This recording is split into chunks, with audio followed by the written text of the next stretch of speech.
as fast as possible so that you can make really smart AIs. And if you have smart AIs, people pay you more money for it. On the other hand, the smarter the AI, the less you can make in volume. Very sensible trade-off. And this is the curve we're trying to bend. Now, what I'm just showing you right now is the fastest computer in the world, Hopper. It's the computer that revolutionized everything. And so how do we make that better? So the first thing that we do is we come up with Blackwell with NVLink 8. Same Blackwell, that one same compute, and that one compute node with NVLink 8 using FP8. And so Blackwell is just faster, bigger, more transistors, more everything. But we like to do more than that, and so we introduce a new precision. It's not quite as simple as 4-bit floating point, but using 4-bit floating point, we can quantize the model, use less energy to do the same. And as a result, when you use less energy to do the same, you could do more. Because remember, one big idea is that every single data center in the future will be power limited. Your revenues are power limited. You can figure out what your revenues are going to be based on the power you have to work with.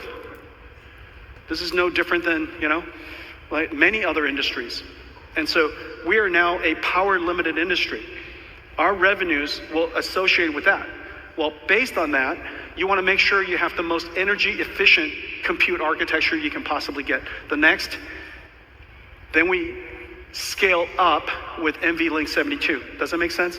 Look at the difference between that NVLink 72 FP4, and then because our architecture is so tightly integrated, and now we add Dynamo to it, Dynamo can extend that even further. Are you following me? So Dynamo also helps Hopper, but Dynamo helps Blackwell incredibly. Now, yep.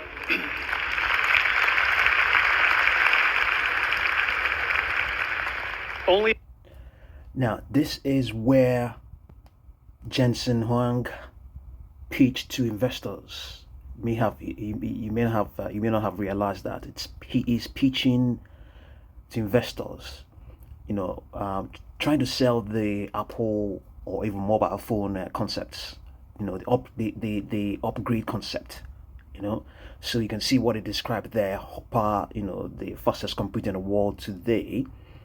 And then there's now Blackwell, and then he has now added, showing you the precision that has been included, that has been added to Blackwell, the NVLink, that Blackwell NVLink 72, and then indeed as well. They already have Blackwell MVL 72, which MVL 72 is the GPUs, number of GPUs, and then it now has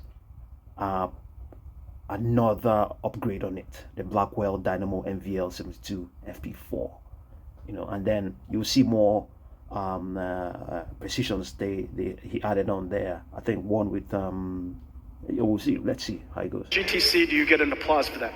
And so now notice what I put, those two shiny parts.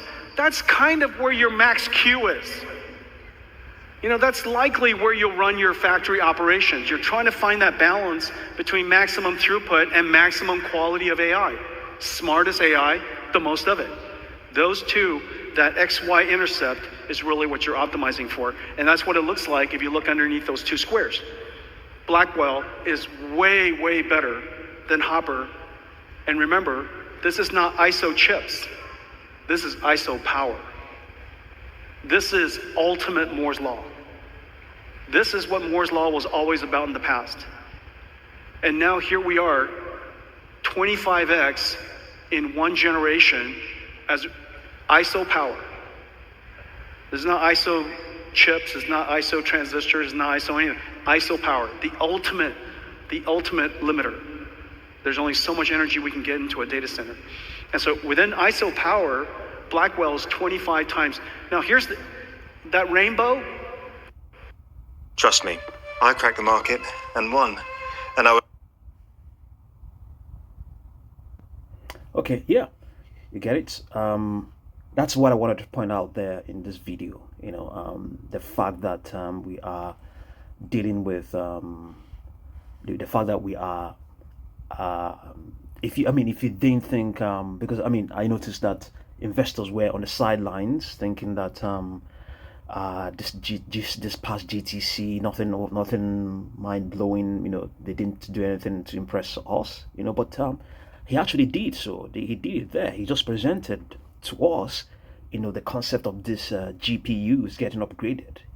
Every 1 or 2 years or even something like that, you get an upgrade. But Blackwell is just out this year, I believe, or if not last year. Yeah, last year, 2024.